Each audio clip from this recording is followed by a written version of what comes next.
So just as a starter, the NFT business, just to give some numbers. So in 2021, over 41 billion in cryptocurrency was spent on NFT platforms. That's quite a lot. In 2021, about 28.6 million wallets traded NFTs. I think that's an important one because it's good that we have more people involved. The more wallets we have, the more people are buying. And so the NFT market will reach approximately 80 billion in worth by 2025. And so the market already grew tenfold between 2018 and today. So, I mean, just a couple of numbers to explain that, it's big. It's really big. And so I'm happy to have some people here around let's say here, not the table, but here sitting on the chairs. We have different points of views. We have Thomas from Club Brugge, who can give a point of view of a football club also experimenting with NFTs. We have Bert, a serial entrepreneur, among others, and I think founder of the very first and only crypto fund. We have Samuel, the young kid here, the one who is probably the most experienced in everything that's linked to Web3, who is one of the founders of OG Studio, an agency. And of course, you have Amir, who also has a point of view from startups. So before we go into the NFT, I think we should probably take a bit of a step back and look at the bigger picture. So Samuel, first question for you. Why is Web3, which is the base of everything around NFT and blockchain, why is Web3 a better system than what we know today? Yeah, good question, Manu. I think Web3 evolves around digital ownership and being able to own things digitally, yourself, data, but also assets like Amir showed. And not having the ownership and also the value accrual to those big platforms, the tech giants like Apple, Facebook, Google, etc. And being able to have the ownership of the data, the moments, also gives opportunities, allows for innovation, allows for partnerships, allows for clubs, communities, and supporters to take matters in their own hands. All right. Thanks, Samuel. Bert, we already talked about this, and you said that we are only at the beginning and that NFT is just one of the examples of what you call tokenization. What is the long game? What is happening with this technology? Where do you see it evolving?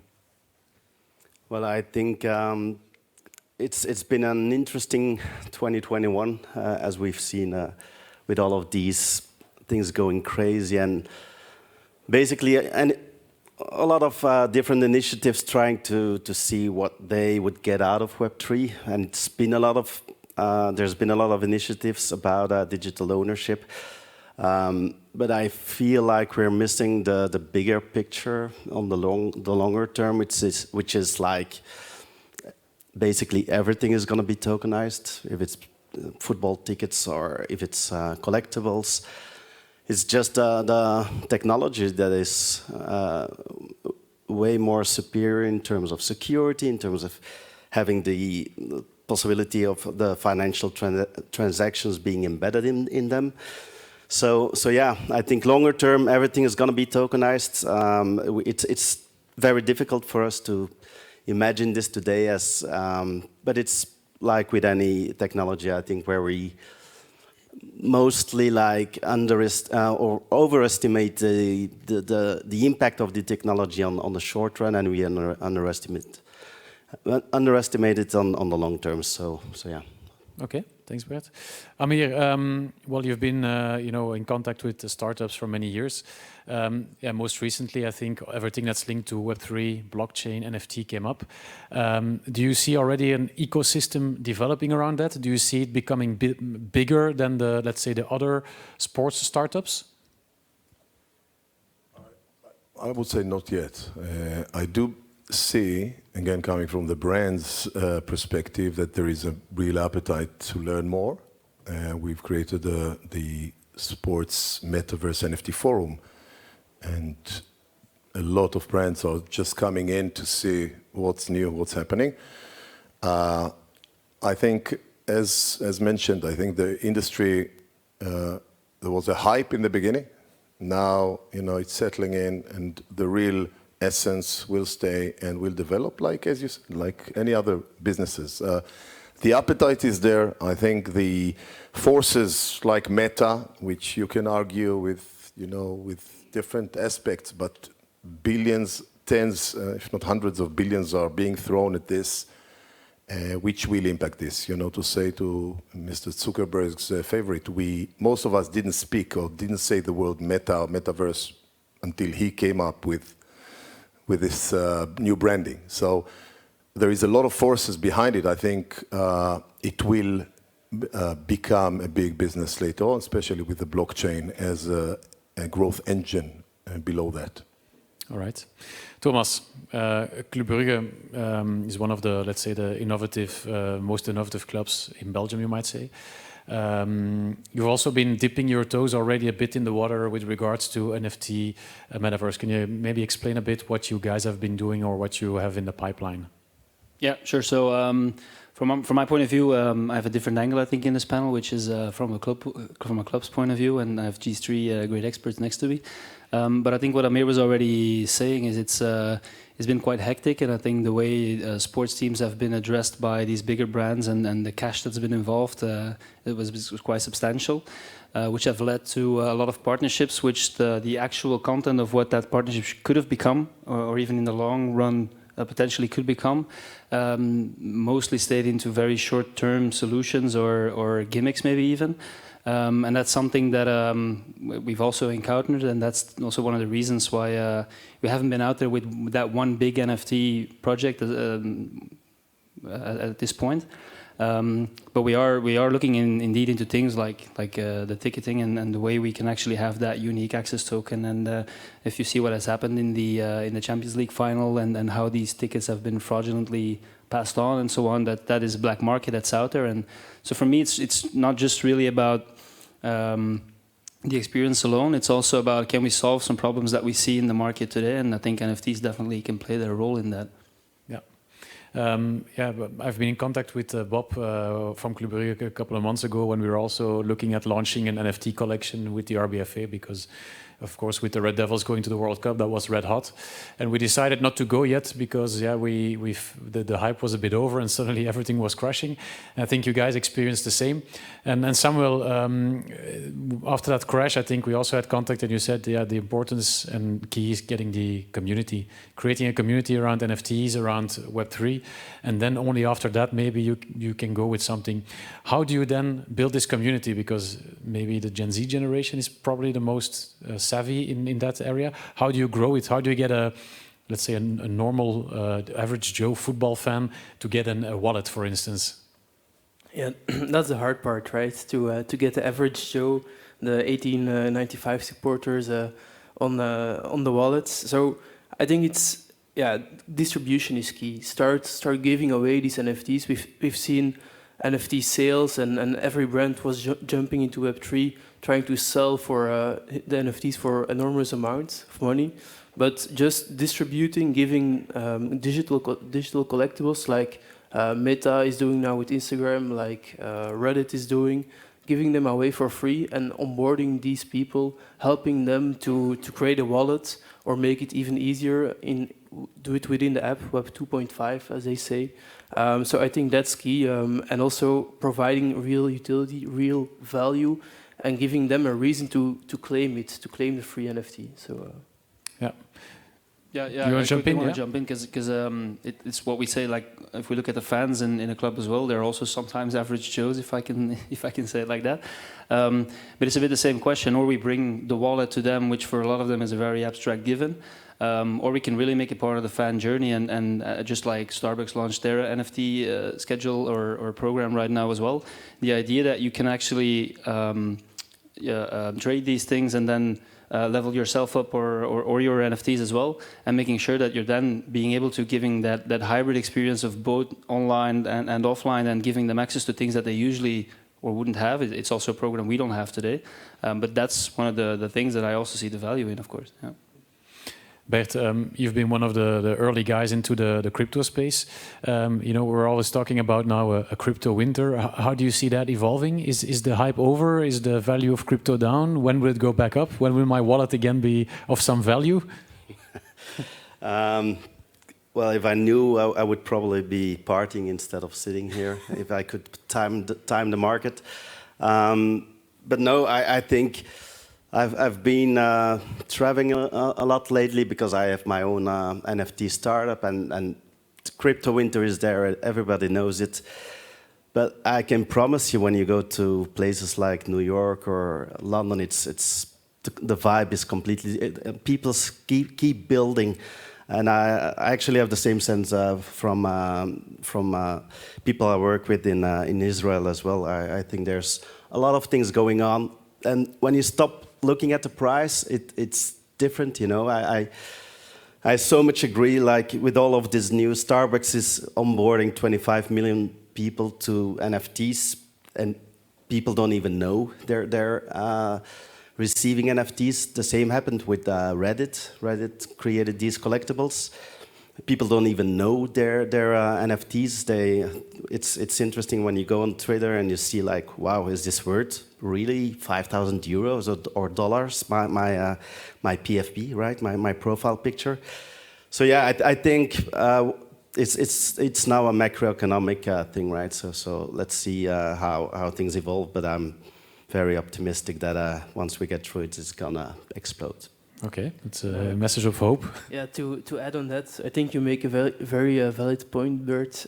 So the moment you stop looking at price, then it becomes about the real value, the real utility. And I think that's also up to brands to give to their customers and users. Start looking or stop looking at price, start looking at utility.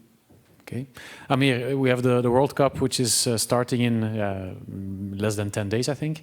Can it be a game changer with regards to the whole ecosystem around, blockchain, NFT in sports? Is there a lot going to happen around the World Cup, you expect? It's exactly the question I asked Peter Hutton from Meta last week. I know they're doing a couple of projects there. But with all what you shared about the winter on this, I don't think it will have a lot of, I would say, crazy explosion on that. However, if you look at Paris 2024, and we're looking at beyond, 2026 World Cup, I believe, and of course, I think you have the US is hosting the big Olympics later on in 2028, US, Canada, and Mexico.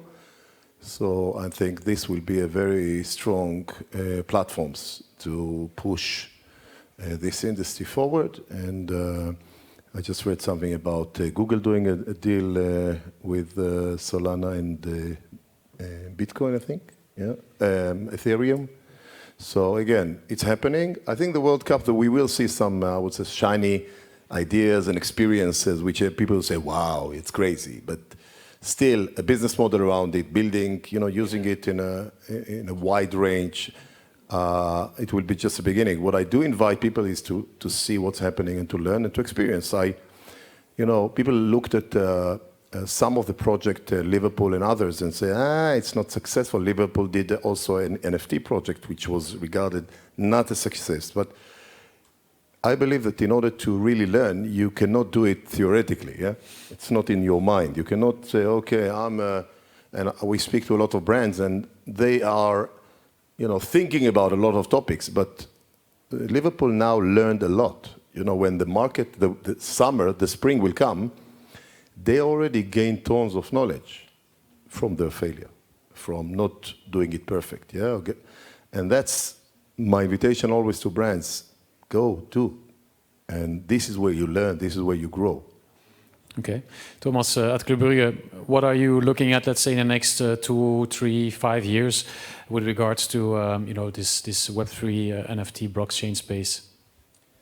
Well, it's still out there in a way that we are exploring still. I think if you look at the tactics and the big plans that we see and being unrolled right now, I wouldn't say we have an NFT first approach, because maybe for us, and maybe that's because we don't have the NFT experts per se in-house, it's really also about getting it mainstream, and just like we said before, making it mainstream also is a thing of perception. Like fans, as we said in the beginning, the average Joe sometimes, the instability sometimes, and what we just said also like 1 sentence ago, the idea of losing money and looking at the graph going down, that for them that feels like something with tense.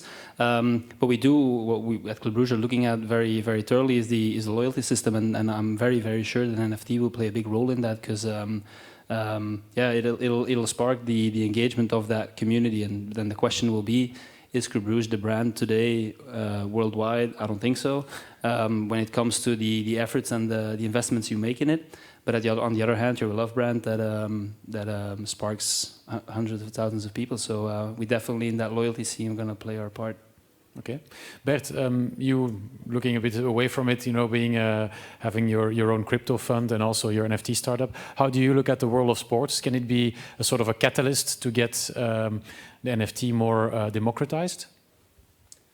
Absolutely. I think the biggest breakthroughs that we've seen are like embedded in a subculture, and sports is culture, right? So it already happened in art. It's starting in music now.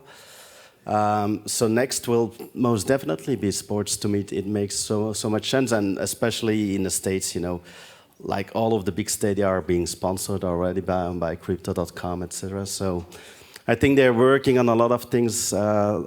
Alexis Ohanian he used to be the founder from Reddit, and I mean, A16Z and all of these big venture capitalists are spending a lot of money in initiatives, and I think sports will be on top of the list of the next breakthroughs. Yeah.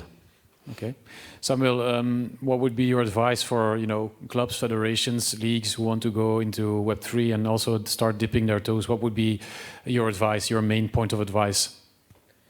It would be to, yeah, again, focus on distribution. So get these NFTs out there in the wallets of your users so that they claim them. And from the moment they have them, you can start building communities, utility, etc. on top of it.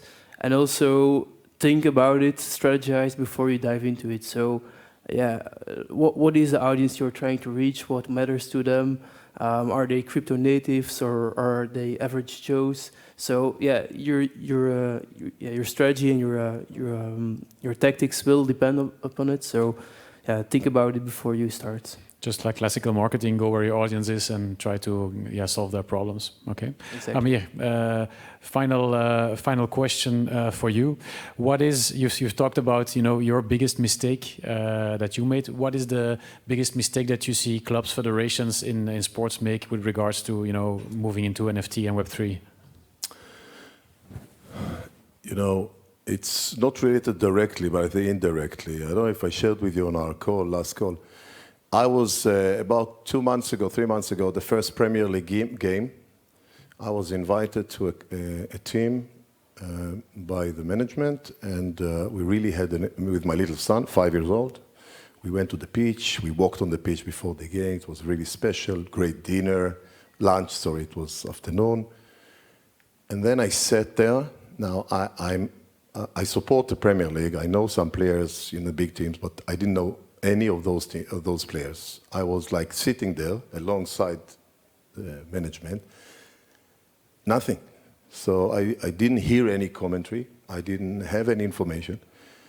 And that was my experience, yeah. Football was probably, you know, good, yeah, comparing to my father, let's say, went to do this 30 years ago, yeah. But nothing has really dramatically changed. Now, on the other hand, you do have experiences in the US where you get into the stadium and there is a message you get on your mobile phone, Amir, welcome to Mile High Stadium, whatever it is. And then you get in and there is a big screen where, Amir, welcome to the lounge. And then a lady comes with a guy comes with a Chardonnay, say, Amir, that's for you, we know you like Chardonnay. And then they give you an app which you can see the stats and all the augmented reality you put on the players when they train, and you get all the stats, yeah? It's already here. Now, and then when you leave, you can get an NFT. You can get an NFT or a shirt with an NFC where you have access to special community gathering, which provides additional value. Now, is it all, you know, do we need to use all of it? No, but if you're asking about where this is going and what I would look to create meaningful relationship with the brands. You know, I spoke to a guy, a senior guy from Paris Saint-Germain. I asked him, how many people do you have on your VIP? How many? Give me a guess. VIP in Paris Saint-Germain. 2,000? 6,000. What experience do they have? Nothing. Now duplicate it. Now some of it is regular, some of it are new. People paying more to get one-off game. What can you create from this? What kind of relationship, meaningful relationship?